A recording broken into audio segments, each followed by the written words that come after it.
Hello, everybody. It's Jake Sanzano, host Jake Gino podcast here with my co-host, the multifamily mentor, the coach, the chef, the father, six, the best-selling author, the G-Daddy, Gino Barber. Gino, how's it going? Jake, I missed you last week. I did a Jake and Gino podcast, and it was just Gino. It wasn't the same thing. Well, I missed you. I'm sure the downloads will skyrocket, right? So I don't know about that. How you doing, brother? I'm doing great. always make it happen, big man. Today's guest is a 15-year entrepreneur, startup coach, and proud survivor of both seven-figure exits and total flops. So without further ado, Brian Smith, welcome to the show. Thank you. Thank you guys for having me. So I pretty much just want to talk about Mexico City, but we got to hear a little bit about your journey. You guys been to Florida, Tennessee, California, and now he's in Mexico City. So just share with us a little bit about your journey, and then I can ask about prices of groceries in Mexico City when we get a second here. Well, there was a stop off in Denver too. So I was in, I actually was in Tennessee. I was going to school and then was going to move back to Florida. And the island I grew up on got hit by Hurricane Charlie. And so I think one piece that's actually interesting about my journey is I've always been a survivalist and outdoorsman, and I was working search and rescue. I was a wilderness EMT at the time. And so I worked search and rescue and got ran out of Florida after that. I was walking in water up to my chest and alligators and snakes. And I said, screw this, I'm going to go back to Colorado. And in Colorado, I graduated from the University of Denver. I got a master's degree in finance and initially got into investment banking and then commercial real estate investment banking. And I began my real entrepreneur journey as a commercial real estate developer. But what I was doing, being as crafty as possible, was instead of going and buying buildings, I was getting master leases with purchase options. So if you know anything about Denver, the River North area, which now is one of the hottest areas in Denver, back in 2008 and 2009, nobody wanted to touch it. And so I was going into that area because if you look at the map of Denver, everything is just, inundated with single family homes, except for this mile long stretch just north of downtown. And we were going in and getting these master leases. My first master lease was 63 cents per square foot per year on a 30,000 square foot vacant building. And we would chop them up, and we turned that into about 75 creative spaces like artist studios, creative offices, and so forth. So on 63 cents per square foot that we were paying out, we were netting about $14. What about those barber shops that you see people do? They'll like a barber will get a space, cut it up into like 30 barber shops, have their own spot in there and rent that. I always been like fascinated with that. It's sort of like what you're doing, right? We were doing that on a much bigger scale. And so I ended up being one of the largest small business landlords in the state of Colorado before I was even 28. Because we started up then a commercial real estate brokerage. I saw a gap in the market where everybody wants to be a landlord rep. I went ahead and I was focused on tenants. And so I would go out and find guys that had been, restaurant managers for 20 years or foremen in machine shops or been running retail stores, train them to become real estate brokers, and then have them go out and be able to actually speak the language of the people that they were working with. So we scaled that up, a property management arm. I bought a coffee shop and we turned that into a chain of coffee shops. But this was around the time when WeWork was just starting to really get big. I actually wrote some pieces about WeWork saying like there's no way that they could survive with their model all the way back in 2011, 2012, 2013. And then we kind of got a little too big. I ended up getting you got out over your skis, or?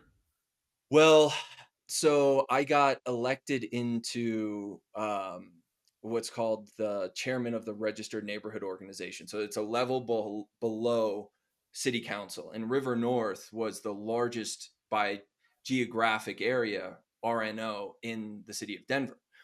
And I thought that this was a great thing. I was less than 30. I was that kid that was always, excited because I was the youngest guy in every room. I would ride my single speed, wear my jean jacket, and everybody else is wearing suits and ties.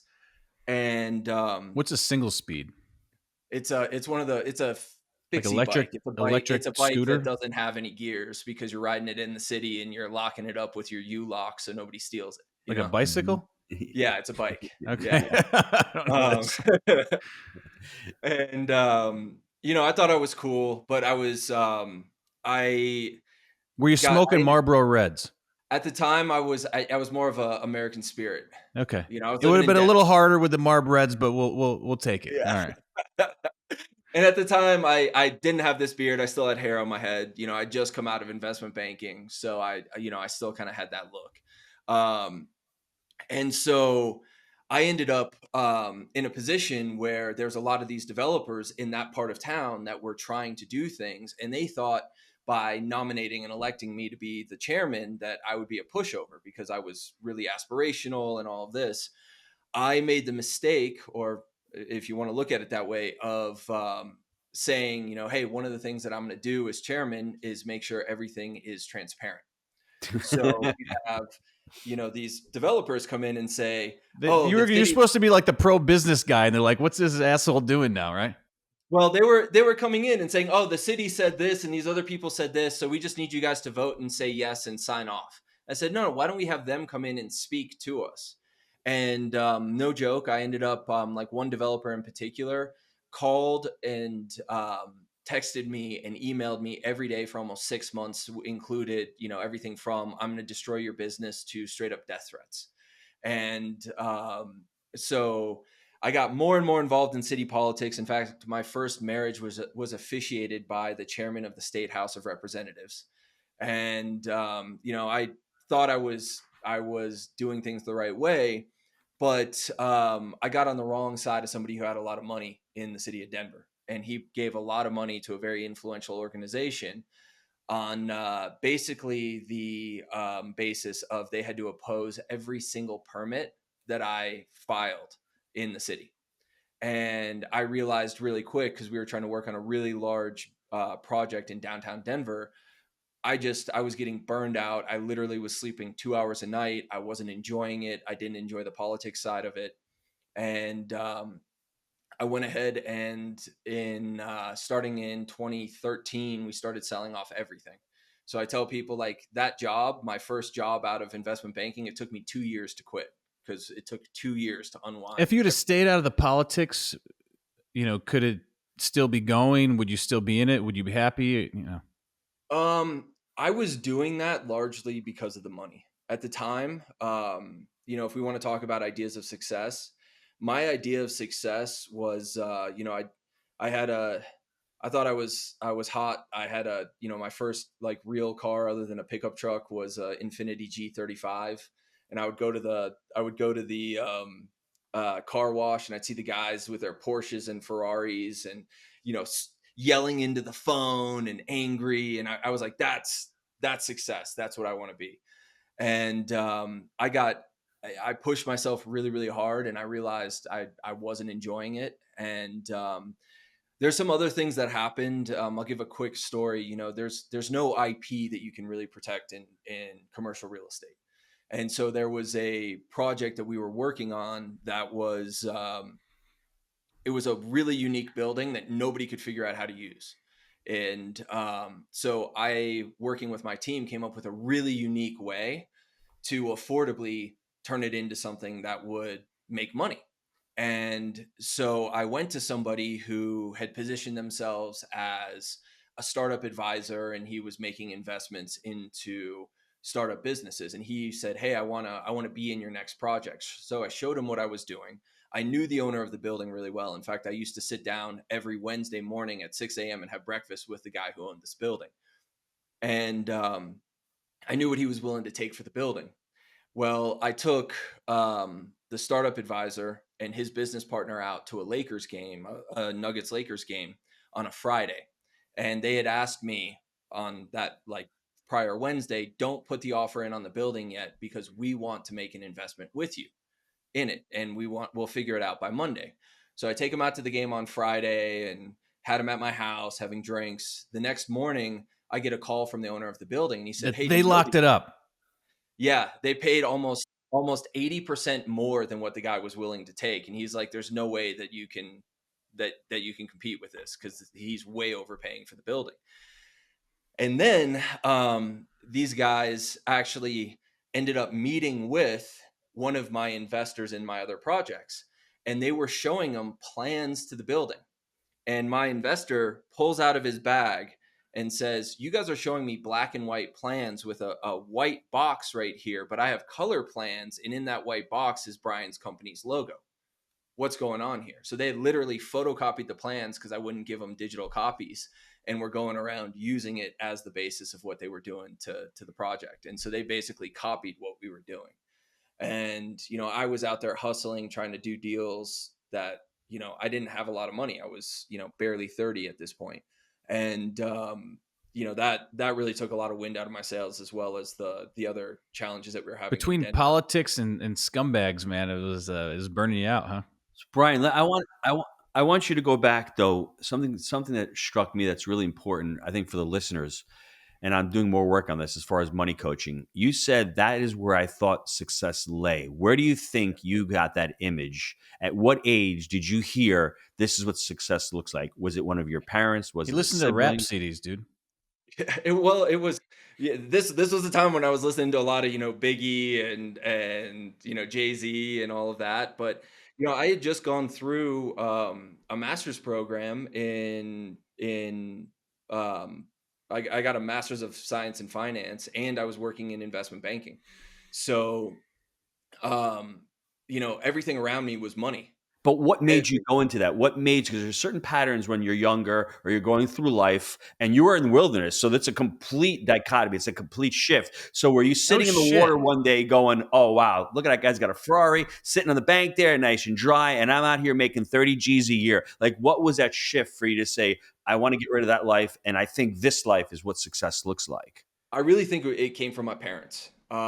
My father, he was successful in business, but everybody that he hung around was always more successful. Like, my dad had the used Porsche, but he hung out with a guy that collected Ferraris, you know? And so I remember, when I started school, I started studying video and anthropology because I thought I was going to go out and make ethnographies. And he sat me down and he was showing me, how much money you can make as an anthropologist at like the peak of your career and what that really means. And I'm like, damn, that's not how I want to live. And so I made the shift. And actually, um, it wasn't until they started putting dollar signs in front of numbers that math started to make sense. So I went from being not very good at math to, even as an undergrad, I was tutoring grad students in finance. And so all of it started to make sense. And I also, being brought up, there was a time where I thought I was going to volunteer and do things like that. And I remember specifically my father saying, like, yeah, you can volunteer and you can just do what what you can do individually, but if you have money, then you can do a lot more and help a lot more people. So I being brought up, I would it was always money, money, money. And so I think, it took me a long time, and we can talk about where that shift was, where that really broke for me. But I think there was a sort of division there, because as a young man, I really took pride in the fact that you could drop me anywhere in the world. To this day, you can drop me anywhere in the world. I'm also a championship outrigger canoe racer. You drop me in the water, you drop me in the wilderness, you drop me in the desert, I'm going to survive. And it took me a long time to get to a point where now, like, you can drop me in a foreign country, which I can talk about how I started this business too, and with nothing, and I can create a new business and thrive. But have you And been on Naked and Afraid, and do you have a rating score? I was actually one of the guys I used to paddle with in LA was good friends with the producers of Naked and Afraid, and they were trying to get me to go on That is it. the biggest fake show ever. I haven't eaten in 7 days, and like, yeah, dude, if you don't eat for 7 hours, your body, what I'm saying? I know you can survive, but I always thought I got that like show 7 minutes. that show is the biggest bunch of crap in the world. You see people are so out of shape, and they're not going to eat for 7 days. And you know the funniest thing, Jake? You couldn't survive. You because of the start like bugs in that. the You get sun. fat, Gino. All right, you get fat, and then you got a lot of stuff you can work So, off Brian, from. what say you? Do you think the show is fake or not? Honestly, as a survivalist, I mean, give me the I insight on mean, that. I think that, because what I've seen with it is the people that survive basically figure out how to sit and do nothing. Yes, yeah, But yes. that's reality and survival, right? So I do think that element of it is probably real. Um, What But tool would you choose? I definitely would. I mean, I wouldn't go anywhere without a knife. Um, and I think what you get to choose one tool or two I don't tools. know. My wife's watching. I come in and I see this, and I'm like, "What the Yeah. fuck?" I haven't owned a TV, guys, in over 10 years. So I don't watch a lot of this stuff. That was also, I mean, that's one thing. Like, I was going through this process of building my businesses, and I got to a point where, anybody who's run a business has gotten to points where you have to decide, like, am I going to, pay my team, or am I going to, pay for my lifestyle? And I literally sold everything out of my house. I sold my TVs, and in order to make payroll at one point. And I to this day, like, my family only has a projector, so we can only watch stuff once the sun goes down. So we, and I would say that is one thing that also helped shift things, because I'm not sitting there watching CNBC and things like that all the time. So Brian, when you were in Denver, when did you leave Denver and go into your next foray? So I left Denver in 2013, before we had sold everything off and continued selling things off. When I moved to LA. I moved to Manhattan Beach, or Hermosa Beach first. And so I got back to the water, and that was an interesting process for me, because number one, I went from being extraordinarily busy every day to not busy anymore. And one thing that I found over time is, it's a lot of times the way that we treat our business has nothing to do with the business. It has to do with our own sort of habits. So I found myself still getting up at 4 in the morning. I'd have a to-do list of all sorts of stuff that had really no importance whatsoever. And I would keep myself busy and busy and busy. And once I realized that, I actually went and sort of took a little bit of a sabbatical in Costa Rica, and forced myself to calm down. I didn't bring my laptop, anything like that, and forced myself to sort of unwind and slow down.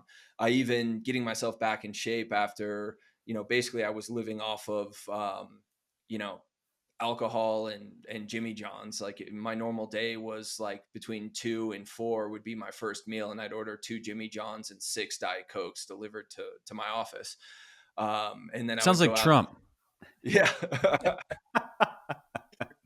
And then I would go and eat dinner at the bar. I'd be sitting at a bar drinking, and that was my day a lot of times. And then I'd go back and work, and sleep 2 or 3 hours and get up and do it all over again. Did you get really fat?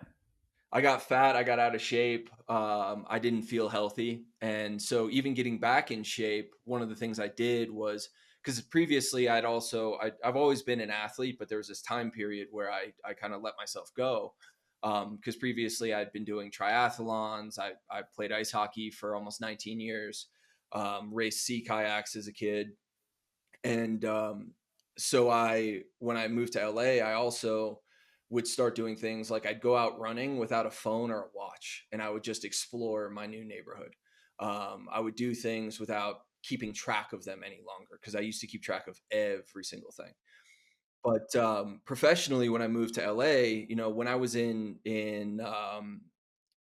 Denver, we'd been doing a lot of work with our tenants, like, somebody's having trouble paying, I'm sitting down and helping them with their business. I was started doing business coaching.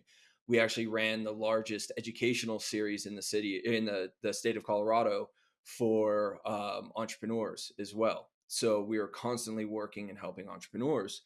And now I had money, so I thought I was going to start angel investing. And what I realized really quickly is I hated it for two reasons. One was, you'd meet somebody, you'd spend 3 months getting to know them, thinking that they're your friend, and next thing you know, you find out that, hey, really all they wanted to do was get your money. The other was that a lot of times what's best for the founder is the worst thing for the investor, and vice versa. And I always identified more with the founder. So I switched and started just focusing on, at the time, what I would call like leadership and strategic consulting.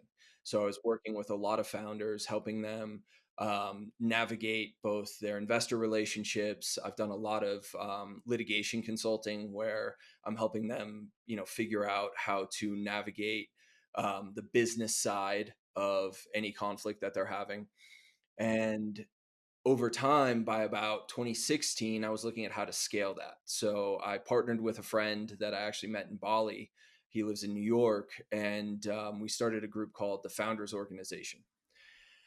And I started this because if you look at like YPO and EO and all of those, like YPO, for instance, only about a third of the members or 30% of the members are actually what you and I would consider an entrepreneur.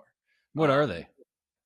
the rest are what they call legacy, like legacy owners of business or something like that, which is basically you inherited the business, which Oh, is, no shit.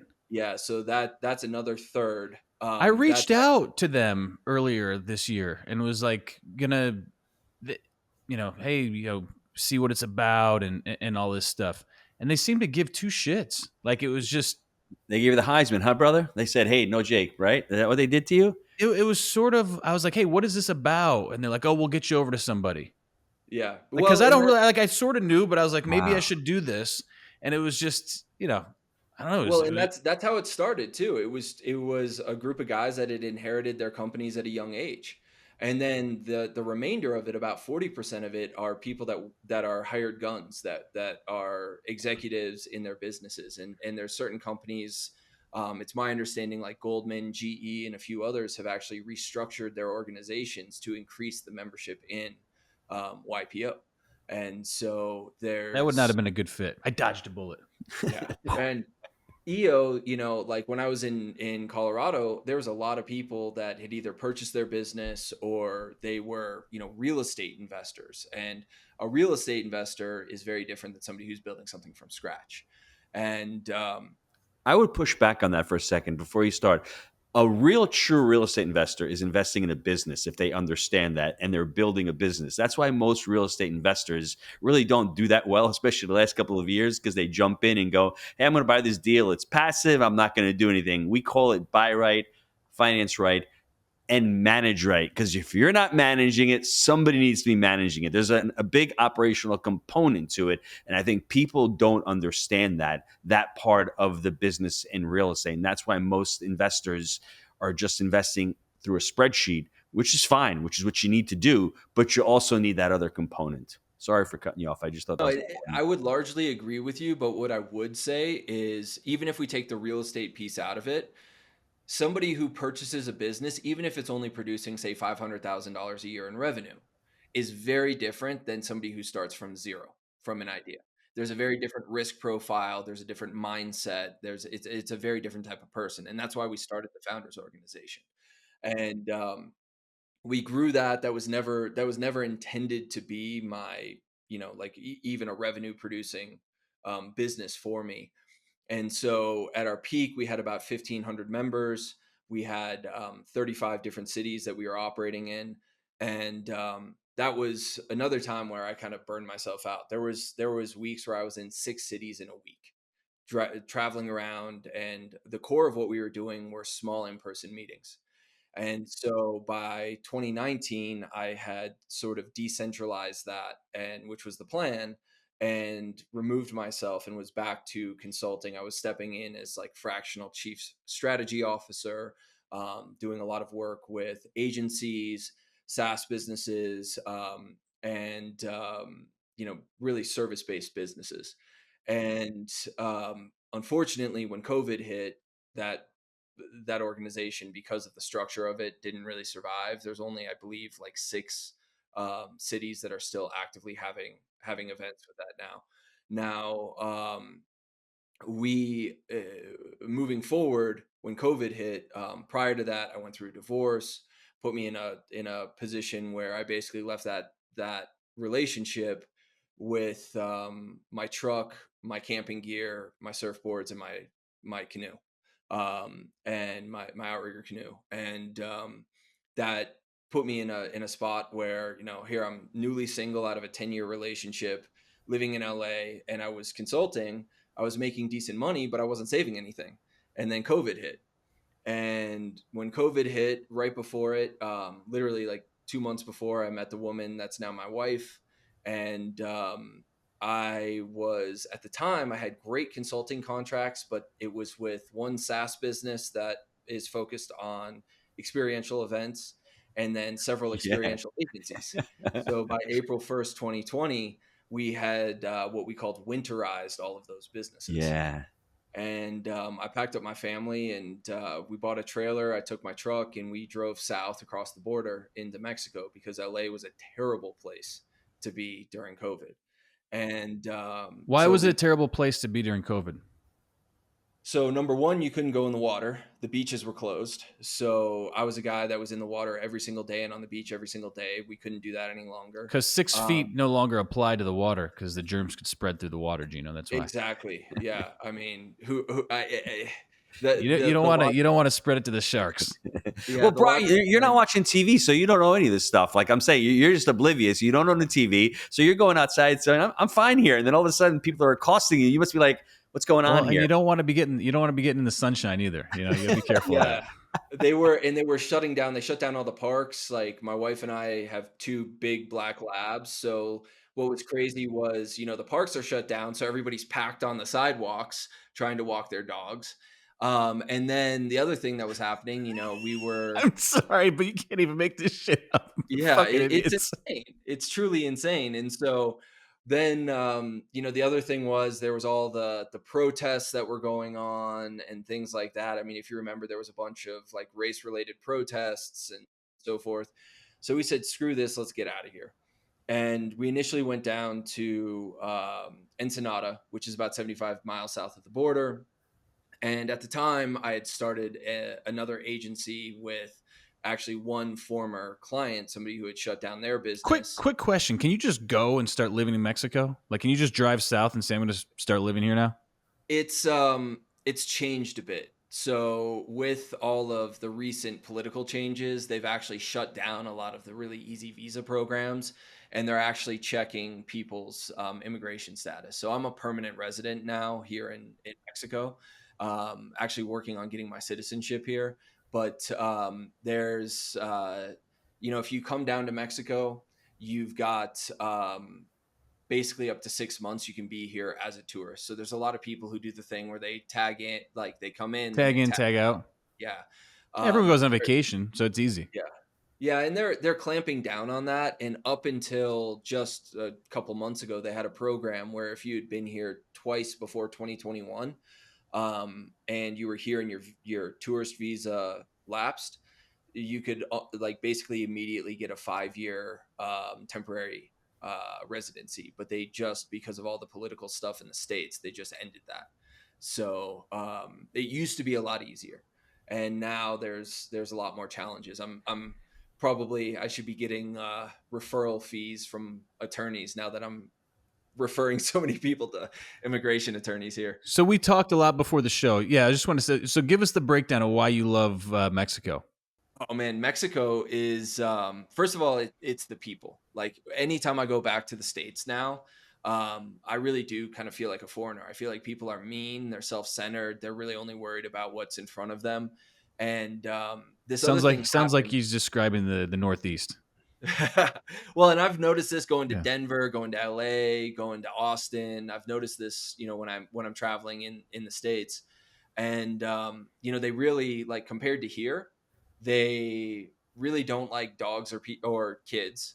You have a crying child somewhere and you have people complaining. Here, you have a crying child and the chef comes out and takes them in the back and like lets them, make their own food and things like that. It's a very different culture.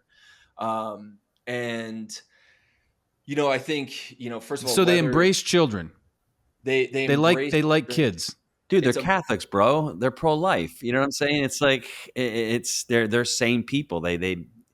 It's unfortunate because, I'm sure, Brian, you're going to share, but there's a lot of negative stuff in the news as far as like it's very dangerous, and they're just great people. They're just trying to make a living when they come back up here. I mean, let's make it easier. Let's make it legal. Let's figure it out. Let's give them visas to come here, and when they want to leave, they leave. Let's get them to pay taxes. It's a lot easier when you can vet people, because you can see, is what you're saying, Brian. They're doing the same thing that we want to do. It just makes sense to be able to do that. You just want to know who's in the country. You want them to be able to pay the taxes. You need topics like immigration, abortion, all this stuff to keep people divided, though, right? So you need like these divisive topics, or the government, becomes less in need.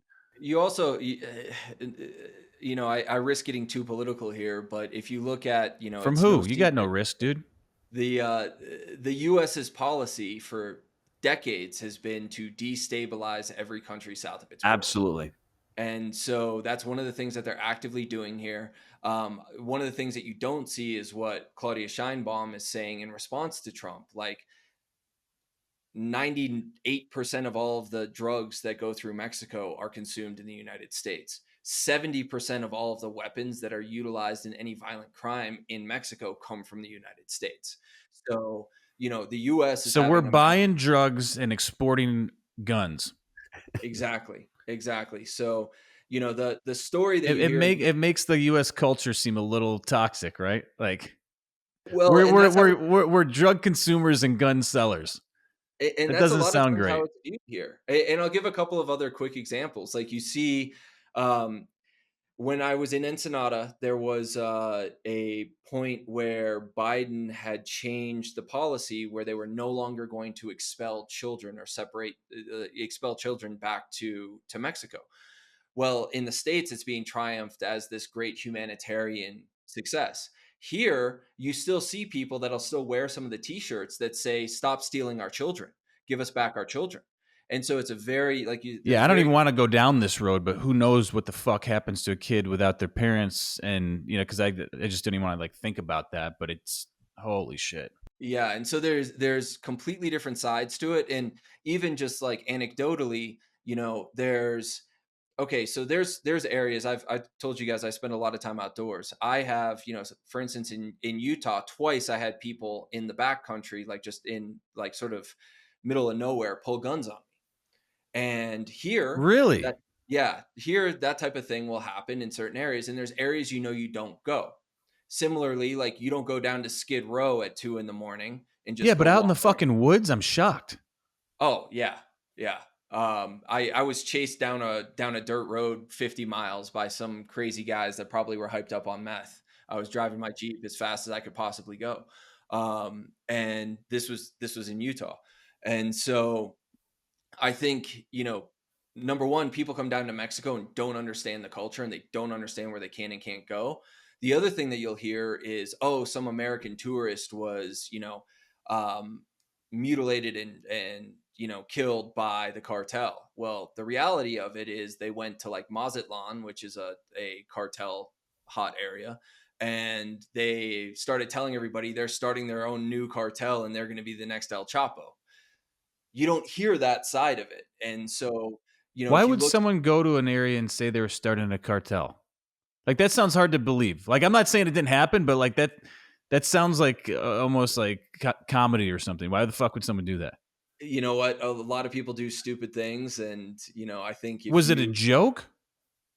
I have no idea. But this is the alternative stories that you hear. Now there are times where genuine violence does happen, but if you look statistically, you being an American here in Mexico, you're far safer than being an American in America, statistically. And so, the thing is they sensationalize everything that happens, and the vast majority of what ends up happening here is because somebody got involved in something they shouldn't. If you stay out of drugs, you stay out of illegal activities, Yeah, I chances could are see you're somebody going to like be. on vacation going to like try to get drugs and then getting in with some bad people and something bad happening, right? That's the type of thing that happens. Or they come down here and think they're going to buy a lot of it or whatever it might be. So there's, it is, as long as you live as a law abiding citizen, there's not much that you need to worry about. And in fact, most areas like the area I live in, people come down here and they are surprised because they realize that they feel much safer here than they do in New York, LA, even smaller cities like Denver and Austin and so forth. They're much safer, they're much cleaner. And the other thing is, the police officers are nice. They come up, they smile, they're helpful. You don't have to worry about a lot of the other challenges that you have to worry about in the US. And so, people talk about having to pay bribes, things like that. Yes, there's been a few times I've been asked to pay bribes, but I live here. I've got For what? attorneys. Like a permit for your HVAC, or what are you paying bribes No, for? I mean, I had to pay bribes in Denver to get permits for uh, buildings that we were opening. Now they weren't called bribes, but they were, hey, I noticed that there's an issue here, and I'm This not going can to be go able to. away if some money goes over here. Yeah. Yeah, I'm Yeah. not going to be able to come back for 3 months to recheck it again. So you're either going to have to shut down the building, or you can call my buddies. And I know that if you go ahead and pay them right now 3 or 4 times what the going rate is to do that work, then I can go ahead and just sign the permit now. But no, it's stuff like getting pulled over and, saying that I'm speeding or I was using my phone when I wasn't. And, I've got an attorney. So I say, look, and I tell him in Spanish, I'm willing to pay 100 times to my attorney what you're asking me to pay you right now. And, I'm a big guy. And when I start getting angry and yelling and, picking up the phone to call my attorney, then all of a sudden they decide, well, we'll let you off this time. So I've yet to pay a bribe here in Mexico, living here for almost 5 years. So How many times and did cops ask you to pay bribes for that kind of stuff? there's been about 4 times That's that a I've little too been, much. yeah. That's a little Uh, aggravating. Yeah. and one of them was leaving the airport here in a rental car. So Yeah. they, I was definitely targeted there. They see Yeah. El Gringo. That's what I'm saying. They see El Gringo coming. They're like, ah. One time I got pulled over driving in Baja at like 2 in the morning, and I was accelerating out of a stop, and they told me I was speeding, and I was like, no, I wasn't. I hadn't sped yet. I wasn't speeding. Not I was yet. still. And they said, yeah, that's what they said. They said, well, you were gonna speed, so we're gonna go ahead and give you a ticket. And I was like, no, you're not. I said, You are you should have gonna been all? like, dude, when like where does this say that thought crime is illegal, right? But no, like Mexico, like today here in Mexico City, I think that you're going to hear in the next 2 to 3 years, you're going to be hearing a lot more about Mexico City. It is a hot spot for entrepreneurs from all over the world. When I go down, I go to the gym, I go to the coffee shops, I go anywhere. I'm meeting entrepreneurs from Australia, from Norway, from even like I'm meeting people from Africa, I'm meeting people from all over the United States, I'm meeting people from Asia, and they're not. This isn't like what you hear about in Colombia, where people are just going and they're digital nomads. These are people actually moving their teams here to Mexico City Setting because up they want shop. to run. Yeah. Yeah, they want to actually run and grow their business here. Love So that. so tell us about the business currently and what's going on. Yeah, so when I moved down here, I'll try to keep this quick, but the agency I'd mentioned that I'd started, the partners I was working with were not going to work out. So I, for the first time in at that point about 13, 14 years, I took a job. And that was literally the worst 5 weeks of my entire professional career, trying to go back to work. And we had gone back into the US to clear up some stuff because we were going to be moving permanently down to Baja. And so when I did that, I was when I did that, literally the day before we crossed the border, they let me go from that job. So I came down, I had no source of income. So I am driving, 2 days down Baja to southern Baja to La Paz, trying to figure out, okay, I know what I know who I know, what should I focus on? So I realized really quickly that, I know a lot about B2B service businesses, and there is a real benefit to focusing on them because B2B service businesses are relatively simple. There's only about 10 to 12 different variables that you can really change in those businesses to have a massive impact. So I started the company that's now Strategy Ladders down in La Paz. And what we focus on are founder led B2B service businesses. The vast majority of our clients are between $2 to $25 million in revenue and still rely on the founder. And so what we do is we work with them to help get the business to the point where it no longer relies on the founder on a day-to-day basis. So to do that, I have a team of strategy advisors. All of us have scaled and exited 8-figure businesses ourselves. And we also have a lead gen and conversion arm, an agency I acquired last year. We have a recruiting division to help people recruit for their team, and a wide range of other subject matter experts, a lot in operations, business process optimization, automation, sales and so forth. Because if you look at this size of business, what ends up happening is when you are working with and solving a problem, you solve one problem and very quickly you create a new problem that needs to be solved. So by doing with this structure, we're able to consistently get our clients to 2 to 8x year over year growth, numbers that a lot of them never thought were possible when they come in and work with us. And so we generally either work with people who've gotten to a point where they realize like, hey, I'm plateaued and I can't figure out how to grow, or they're growing so fast that they really need help figuring out, they can no longer do things step by step. They need to start thinking, 5, 6, even 10 steps ahead. And so we work with both of those different types of companies. We do a lot of fee-based consulting, but now we've also been doing a lot of equity positions with our clients, especially the high growth ones. So like one of our highest growth clients is actually a virtual restaurant company. So we've been helping them scale. And as of today, they are the most profitable of the top 10 largest virtual restaurant companies in the country. Stupid question. What's a virtual restaurant company? So they have a number of brands that they run, and they go to like, let's say you have a restaurant, they'll come to you and say, how many extra orders could you do a day? You say, hey, we could do 80 extra orders. Cool. We're going to send you a tablet. We're going to teach you how to make, 1 or 2 or 3 different brands of food. And then you're going to get DoorDash, Uber Eats, Grubhub orders just coming in, and you just get paid for it. And they manage all of the marketing, everything else for Gotcha. it. I just thought it was some kind of Gen Z thing where they were faking to eat something. Like, so they're giving you like. You can get a what was the thing that they were like, the metaverse or whatever? Like That's what I was. you could buy a fake Exactly what I was Starbucks coffee, thinking. and you're like your little Exactly like guy what would I drink was it. Well, and I was also like, how the hell do you do a B2B restaurant? Right? I was like, that doesn't even make any sense. So basically, it's a It's such a it's great niche, Jake. It's like yeah, you got a mom it's and pop who doesn't know any of that shit. It's like I just need to make another $3,000 a week. You can keep 1, I'll keep 2. I don't want to have anything. That thing is so scalable because it's like you figure out the model and you just go to every mom and pop, and it's such a great value because you're providing so much value and there's so much profitability in that model. Because DoorDash, they're a bunch of criminals. I freaking hate that company. All of a sudden, $10 charge on my credit card yesterday. I'm like, bro, what's his $9.99? This recurring charges they like to slip in there. Stenziano, I thought of you right away. I'm like, bro, come on, man. I cut can that afford shit the $10, out. but stop doing that shit. They've done it 3 times on 3 different credit cards. So I'm watching you, DoorDash. But Brian, I love that model, dude. That is a phenomenal, like that is such a genius model, to be honest. And it's Business to business growth coaching, essentially. Yeah.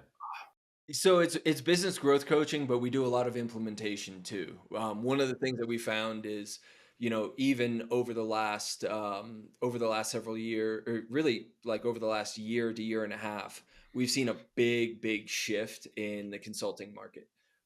There was, during COVID, everybody was willing to just pay to have someone to talk to, but now people have AI, and there's a lot more that they're able to do Shifting in the to, market. Yeah. yeah. And so in order to really come back against that, what we've been doing is doing a lot more implementation.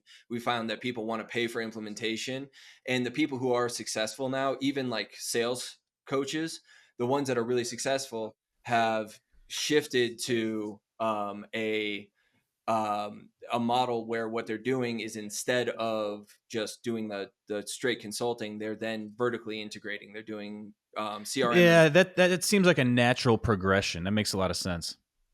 Yeah. Yeah. So we've seen that massive Versus shift. just the basic coaching. Hey, tell me what to do. No, like I can kind of find out some of that stuff you need to actually implement for me. Right. That's what Yeah, I'm saying. exactly. So, Exactly. and where can folks find out more and get a hold of you? So if they want to find out more, they can go to strategyladders.com. You can find our podcast, Strategy Ladders, just by searching Strategy Ladders on any platform. Or you can go on LinkedIn and follow me. I'm posting stuff up there regularly about all of these topics. And that's the easiest way to find me is S. Brian Smith, Brian. I think I'm the only S. Brian Smith on LinkedIn. All right. Gino, to you. Jake, it seems as if Brian's life has been one of just continuing to, get on that ladder and continued to climb that ladder, so to say. he's From trying to being he's trying to weave in the ladder there as best he Yeah, can. yes. From being in the wilderness to saying, "Hey, I think I'm going to do investment banking," which is probably the worst idea he's probably had in his entire career. Maybe going to work for somebody for 5 weeks, but that's still out of necessity. Investment banking, you actually had to sit down and go, "Yeah, I want to work 85 hours a week."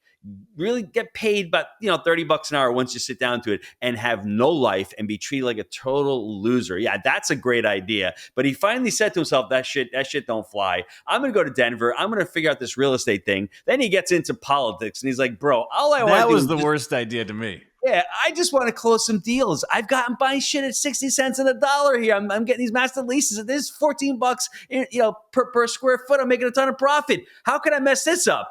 And then all of a sudden he gets in with the big boys, but he says, you know what, Denver, I'm gone, Denver. He's going to go to Denver, and then he ends up going into California.